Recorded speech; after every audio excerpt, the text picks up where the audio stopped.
Hello folks, it's Ken and Ben with Advisor Consulting. Hey folks. Good to see you again. Hey, today we're talking about our Account Management Masters program. And as you guys know, we've been offering this series in a seminar format over the last few years. We're excited today that our Account Management Masters is online at Advisor University, where you can access it from anywhere and learn at your own speed. That's right. Yeah.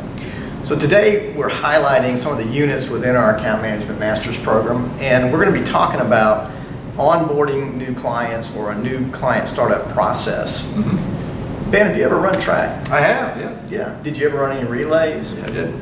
Yeah, I ran relays too, and one of the things I can remember is spending a whole bunch of time learning and training on how to pass the baton. Yep. Because we all know that if we drop the baton in a relay race, we're disqualified. We lose automatically. It's heartbreaking, right? Because you can outrun everybody in the field and lose the race, all because you bobbled up the baton. Oh yeah, yeah. You know, and kind of the connection to onboarding new clients is we've learned from experience and seen too many times across the country that we fail to pass the baton between sales and operations effectively, and we set ourselves up for failure from the very beginning of a new account, which is just senseless when it comes down to it. Right. Yeah.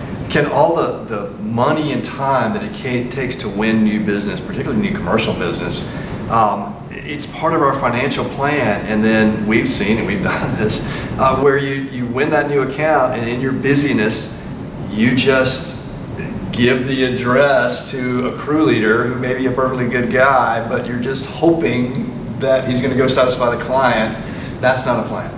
No, it's not a plan, and we've seen too often when we drop the ball or bobble the baton in the beginning of a relationship, we get back on our heels as a company. And it's going to cost us something. It's going to cost us time, money, and possibly even that relationship in the long run. That's right. So we figured out and we teach a basic simple process. It's a 5-step process about how to intentionally onboard new clients that ensures that we're going to retain that client, that we're going to look professional, and that we're going to make good money on that account. That's right. So we've really simplified it as far as we believe that we can, and the first step starts with creating a job package. It's the responsibility of the salesperson to create a job package where all the information that's pertinent to that account gets documented and it gets passed down to the downstream parties, which include production, the account manager, the administrators, everybody else in the company. And then there needs to be an internal meeting, step 2. And we can use the job package to facilitate the internal meeting, but we need to talk about what was sold.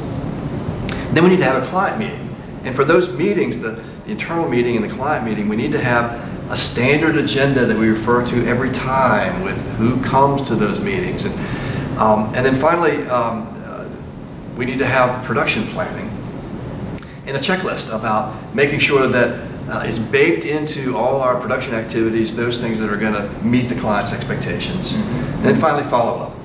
To follow up with the client to ensure that we got it, that we understood what they said, and that we're providing that.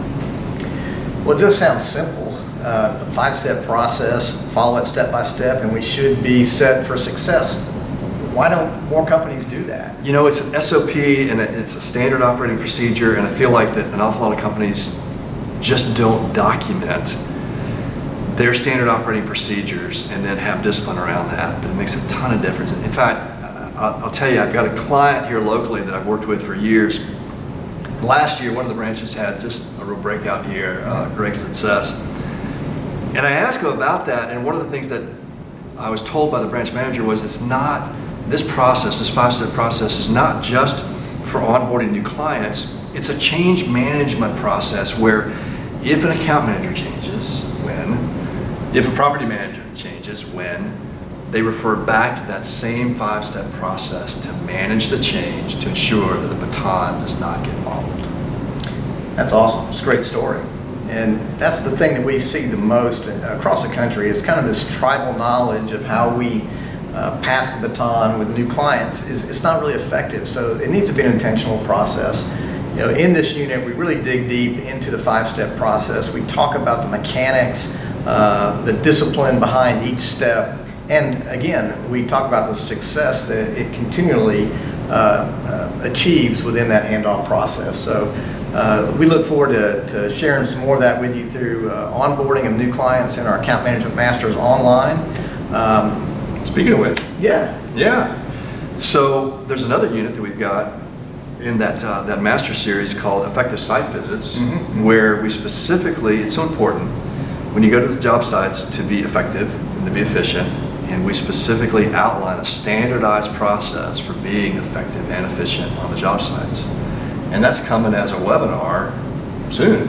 Yeah, soon. It's no charge, it's free. We want to give our audience and the industry a chance to see what our online education looks like. So this is an actual video series from Account Management Masters Online at Advisor University. Stay tuned. Check your email inboxes and your social media feeds at LinkedIn and Facebook, and look for the updates. We look forward to seeing you there. Thanks so much. Thanks.